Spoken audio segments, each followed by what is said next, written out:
So now what you have to do is look at each one of these variations, and you see here it says G, and what does that G mean? Right, so you look on the top here and it says Ganzerbogen, and then it says Tu Lâché, and then it says Whole Length of Bow. What language is that? German. And what language is that? Right? And Swahili, right?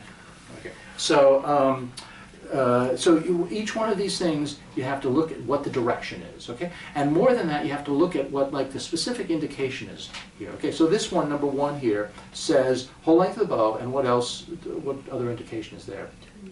Tenuto, kind of these long, so it's indicating, you know, long line, okay? So show me this number one now. Right, so how much bow are you going to use? The whole bow? Yeah, are you using a whole bow? No. What's missing? The tip? Yeah, you're missing about this much, and the frog also, okay? So really, whole bow.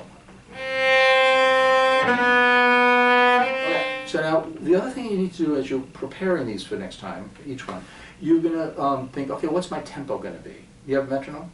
Yes. Okay, so what you're going to do is you're going to do this as your work to do. You're going to try it the way you did just now, okay? And then you're going to find the metronome marking and write in the metronome marking.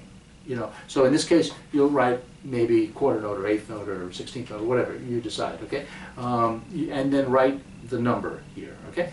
And each one is going to be possibly a little bit different, right? So I'm going to show you a couple of these now, and then your work for next time is to explore. A lot of what we do is just exploring things, okay? So the first one here is going to be something like, and I want to make sure I can use the whole bow even down here when I go. I'm really using the whole bow, which means if I started out and played, what do you think? Am I going to be able to play it down here? Probably not. Well, at least it won't be a good sound. You know, it wouldn't be good. So finding the tempo is really important. I have to find a tempo that's going to be. That's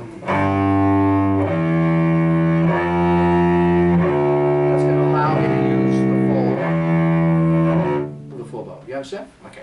Number two there. Tell me what the directions are in number two. Whole bow and staccato.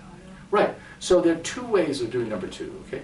One is for the staccato kind of thing. One is to have a high contact point and a very fast bow speed. So it's going to be, because I have to use the whole bow. So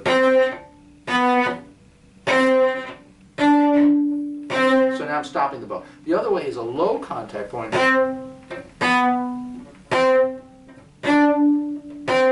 See, I'm using a little bit of bow on both ends, right?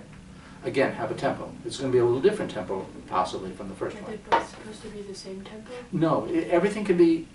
Each can be a little bit different. Depends on what you're trying to do as you explore this is figure out what's the best kind of a tempo.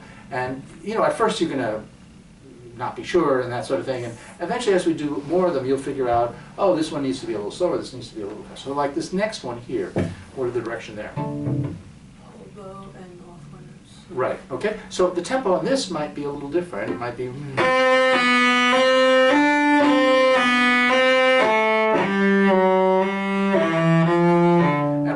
What kind of sound are we trying to get? Core. Right. Watch what happens here on this for the core sound on this one.